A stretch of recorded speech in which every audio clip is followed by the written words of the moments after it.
Sir మీరు మాట్లాడలేదు sir, మీరు మాట్లాడలేదు సార్.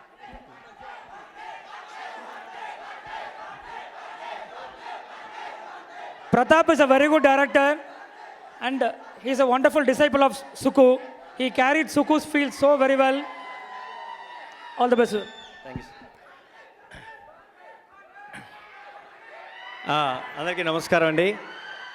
ఆర్య సినిమాకి నేను అసిస్టెంట్గా పనిచేశాను. సో ఇప్పుడు ఆర్య టీంతో ఉన్నాను నేను. ఆర్య టీం నుంచి నేను సుకుమార్ గారి అసిస్టెంట్గానే పనిచేస్తున్నాను. అండ్ ఈ సినిమా నాకు అవకాశం సుకుమార్ గారు ఇచ్చారు. అండ్ అయిపోద్ది భయ్య, 1 minute అయిపోయింది, ఫినిష్. ఆ తర్వాత అండ్ ఎస్పెషలీ దేవిశ్రీ ప్రసాద్ గారితో వర్క్ చేయడం అంటే అది డ్రీమ్ కమ్ ట్రూ అండి. నాకు ఇది సెకండ్ డ్రీమ్. ఇది ఫస్ట్ డ్రీమ్ కరెంట్ చేసాం, సెకండ్ డ్రీమ్ మళ్ళీ కుమార్ ట్వంటీ చేస్తున్నాం.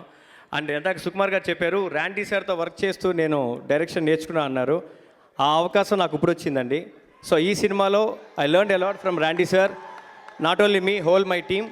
అండ్ ఇక్కడ ఎవరైతే ఆర్టిస్టులు కానీ టెక్నీషియన్స్ కానీ మేమందరం కూడా ఇంత కష్టపడి ఈ సినిమా చేసామంటే దానికి మెయిన్ కారణం సుకుమార్ గారు and Randy sir and Devi sir. వీళ్ళు ముగ్గురు కలిసి ఈ సినిమా చేయటం, అందులో మేమందరం కూడా పార్ట్ అవుతాం. We are very all happy. మా టీం తరపు నుంచి అందరి తరపు నుంచి నేను చెప్తున్నాను. And especially thank you very much Bunny garu, ఈ ఫంక్షన్కి స్పెషల్ గెస్ట్ రావటం. I'm very happy. నేను అసిస్టెంట్గా బన్నీ దగ్గర చేశాను నేను. So I'm so happy that today the presence of Bunny garu. And thank you very much. Thank you. Thank you so much, Prabhu.